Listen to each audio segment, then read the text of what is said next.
Crack. Did you hear that? Yeah. Hey guys, what's up? Back with another video, and today we have another LeBron 11 to review. So this one is an older LeBron 11. As you guys know, obviously the LeBron 11 has stopped releasing. We're now on to the LeBron 12. So I'm going back trying to get the LeBron 11s that I missed throughout 2013-2014. This one was not a sought after release by any means. It sat on shelves for a long time. But at that point, I didn't know I wanted to get all the colorways. I really liked this colorway, but I was sort of, waiting for it to go on sale. And as soon as it did, it sold out of my size. And since then, I hadn't been able to find it. But it did pop up on Eastbay a couple months back in a size 13. I bought it as soon as I saw it, and as soon as I bought it, it was out of stock on the website again. So I got really lucky with that. I probably got just some random pair that they found in the warehouse or that a store sent back to Eastbay. So here they are, the LeBron 11 Terracotta Warriors. So as I said, these released on November 27th, 2013 for your regular retail price at $200. This is LeBron's China themed shoe for the LeBron 11. If you guys are not familiar with that, for the past few years, LeBron has had a China themed shoe. For instance, the 9 was that dragon theme, that blue and orange colorway. The 10 was the cutting jade with that amazing jade color all over the Hyperfuse.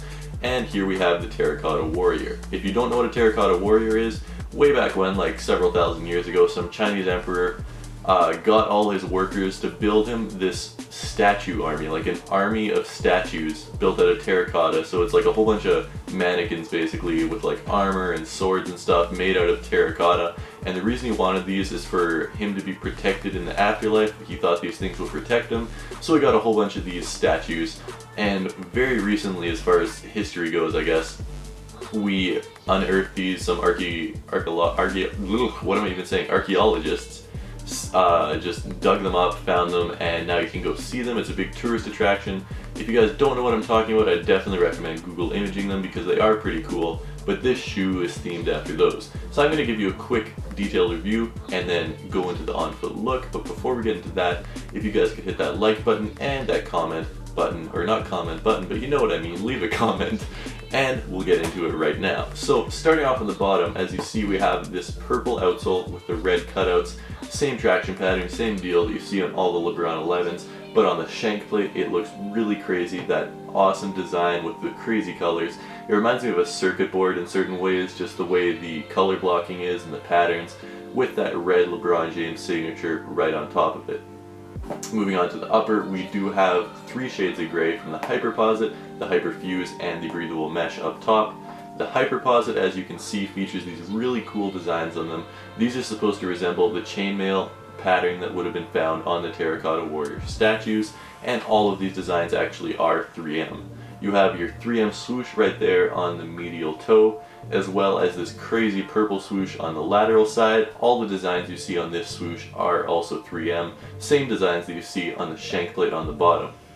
The Hyperfuse is a slightly darker shade of gray than the Hyperposit and just basically wraps all the way around the Hyperposit, with the Breathable Mesh being an even slightly darker shade of gray.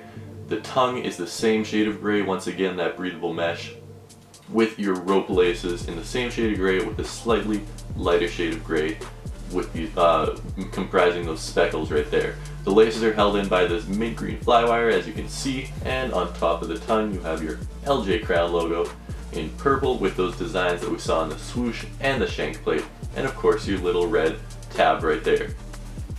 The sock liner, by far the most eye-catching and crazy part of the shoe in my opinion, features the same pattern that we saw on the shank plate, just all over the back of the tongue, all over the sock liner.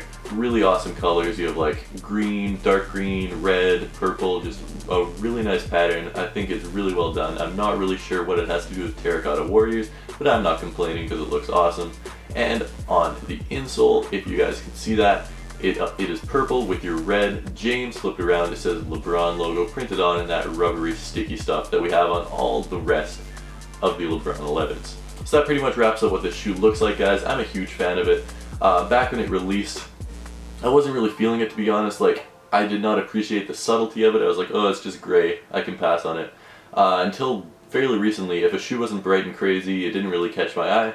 But I can really appreciate the subtle colors of this with the little hits of crazy colors in the sock liner, the shank plate, and right here on the tongue. So this is a really nice colorway, the LeBron 11. If you guys can find it for a good price, new or used, I'd suggest picking them up. But that's enough of me talking. I'm going to go straight into the on-foot look right now. So thank you for watching. If you haven't already, please hit that like button, leave your comment, and if you're new to the channel, please hit that subscribe button. I'll see you guys tomorrow, so until then, peace.